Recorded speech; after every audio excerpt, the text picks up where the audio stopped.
Hello friends, मैं नीलम आप सब लोगों का अपने चैनल पर स्वागत करती हूँ।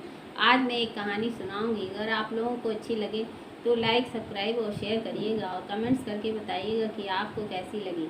अब मैं कहानी शुरू करती हूँ। रामनगर में एक परिवार रहता था।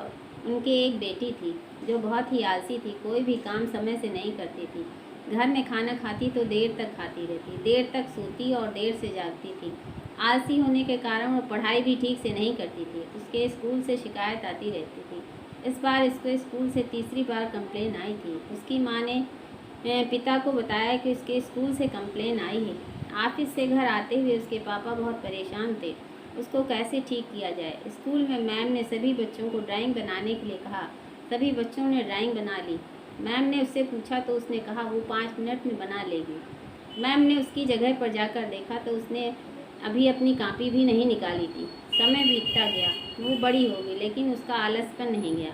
उसकी शादी हो गई। ससुराल में भी वो काफ़ी देर तक सोई रहती। पति उसे जगाता तो फिर सो जाती। नाश्ता भी बनाकर नहीं देती। एक दिन वो देर तक नहीं उठी तो सास ने अपने बेटे से पूछा, बहू की क्या तबीयत खराब है। उसने कहा उसके सर में दर्द है इसलिए लेटी है। वो रोज़ इसी तरह बहाना बनाकर लेटी रहती और सास घर में काम करती रहती। पति बिना नाश्ता के ऑफिस चले जाते। सभी उससे बड़े परेशान हो गए। एक दिन जब वो सो रही थी तब सासू माँ ने कहा, उठो बहू, काफ़ी देर हो गई है, मैंने झाड़ू लगा दी है, तुम खाना बना लेना। 2 घंटे के बाद सासू बहू के कमरे में गई तो वो सो रही थी। सासू माँ को सभी काम करना पड़ा। एक दिन दिव्या के पति ने ऑफिस से आने के बाद ज़रूरी कागज़ दिए और कहा उसे अलमारी में रख देना। वो मेज़ पर रखकर ही सोने चली गई। रात में उन कागज़ों को चूहों ने कुतर दिया। तब उसके पति को बहुत गुस्सा आया।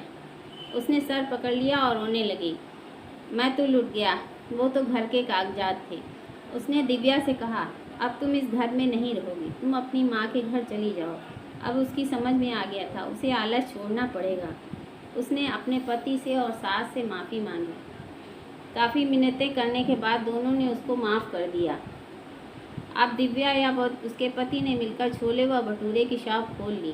कुछ समय के पश्चात वो खूब चल निकली। खूब सारे पैसे उन लोगों ने जोड़ लिए। अब पहले वाले दिन फिर से वापस आ गए थे। अब उनके पास एक रेस्टोरेंट हो गया। किसी को भी आलस्य नहीं करना चाहिए। आलस्य करने वालों का काम समय पर नहीं हो सकता। इसलिए सभी को अपने जीवन में नियम और संयम से रहना चाहिए, तभी वो सफल हो सकता है। Thank you.